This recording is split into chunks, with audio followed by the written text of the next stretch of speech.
So, listeners, have you ever wondered how a computer works? At its heart lies a remarkable architecture that has revolutionized computing, the Van Neumann architecture. Developed by the mathematician and physicist John von Neumann in 1940s, this architecture introduced a radical new concept, the integration of memory processing units in a single system. In von Neumann system, the CPU communicates with memory and input-output devices through three main buses: the address bus, the data bus, and the control bus. The address bus carries the information about the memory location that the CPU wants to access. The data bus transfers the actual data between CPU and memory, and the control bus manages the timings and synchronizations of these operations. This architecture allows us for efficient execution of instructions and manipulation of data, enabling rapid processing of complex tasks. Today, vast majority of computers, from desktop computers to smartphones, use some variation of von Neumann architecture. Its impact on computing cannot be overstated. So, next time you turn on a computer, remember the legacy of von Neumann and his groundbreaking architecture that made it all possible. And let's go on with the video and learn all the things.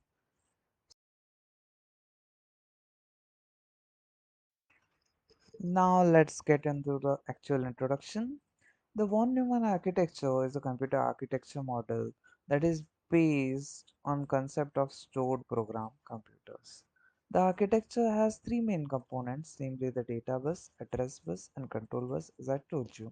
In this presentation, we'll be focusing on these three components and how they work together and execute instructions in the von Neumann architecture. So, let's go.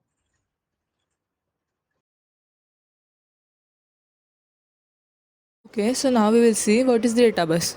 The data bus is responsible for transferring data between the CPU and memory or other peripherals. It is a bidirectional bus that can transfer data in both directions simultaneously.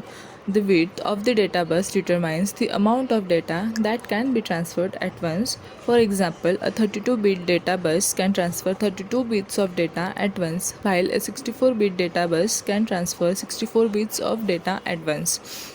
In general, a data bus is broadly defined. The first standard for data bus was 32-bit, whereas newer 64-bit system can handle much greater amounts of data. Other data bus widths include 1 bit, 4-bit, 6, 8-bit, and 16-bit. A data bus can transfer data to and from the memory of computer or into or out of the central processing unit CPU that acts as the device engine. A database can also transfer information between two computers.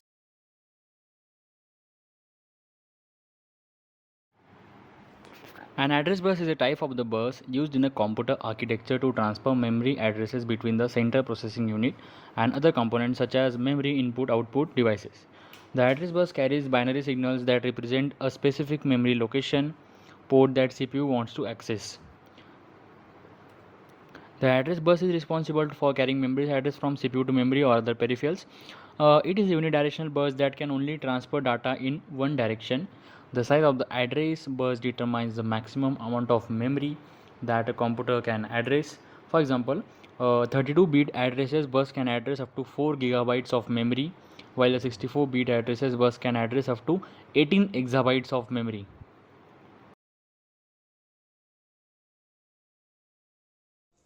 In the von Neumann architecture, the control bus is responsible for carrying control signals between various components of the computer system. It is one of the three buses in the architecture, along with the data bus and the address bus.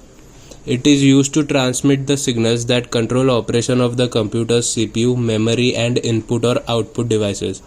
These signals include clock signals, interrupt signals, and control signals for data transfer operations. The control bus is basically a set of electrical wires or connections that transmit signals in the form of electrical impulses. These signals are used to control the various operations of the computer system, including the execution of instructions, data transfer operations, and memory read and write operations. The control bus also carries the signals that initiate and terminate memory read and write operations, as well as signals that indicate the status of the CPU, such as whether it is currently executing an instruction or waiting for the input.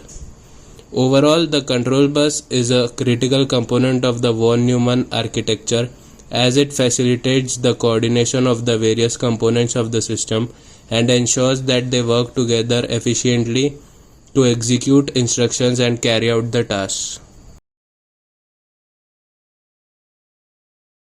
So let's see the interaction between components.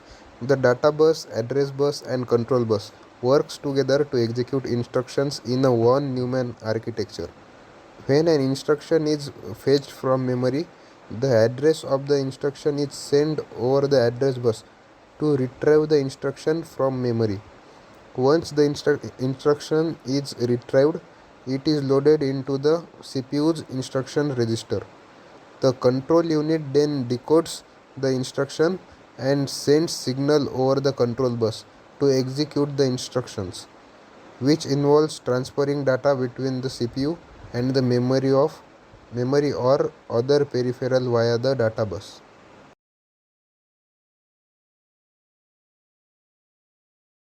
Roll number 58 here. My name is Chirag Bhagat and I am going to cover the conclusions that can be drawn from the presentation.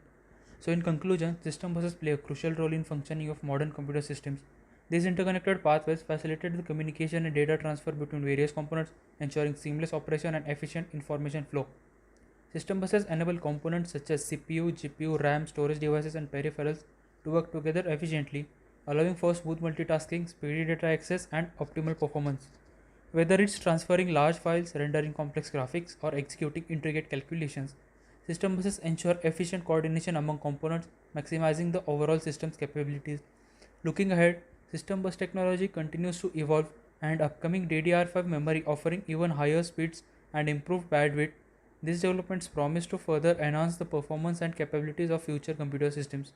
So, as we have explored the world of system buses, we have seen how they form the backbone of our computing experience, enabling seamless data transfer and empowering us to accomplish more in less time. Whether it's in our laptops or our smartphones, system buses are the silent heroes working behind the scenes, connecting the digital world around us. And with that, we conclude our journey through the fascinating realm of system buses. Thank you for joining us, and remember to keep exploring the endless possibilities that technology has to offer.